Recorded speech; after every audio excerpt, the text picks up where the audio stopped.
مذاکر اسبکر اینا دیگه چیه؟ دگان داری وایسا ببینم کجا میری؟ فکش بابا فقط بلدی بگی فکش؟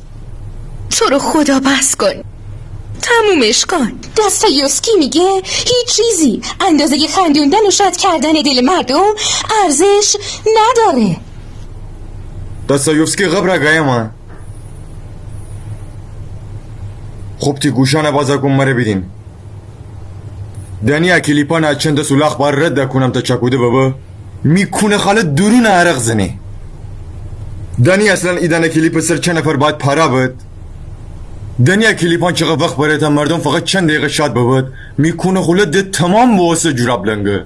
بعد دوتا اسبکوس آیده امره گده بی فرهنگ تو ننی پس بشو هوکو سنگارانه بگو بلمی سر اگه امان بی فرهنگی مو تو خوبی پس تی شکل های نیدینم شاخه فکش بشو فکر کنی میکریسه؟ نه میکرم نیه بلبل و کس.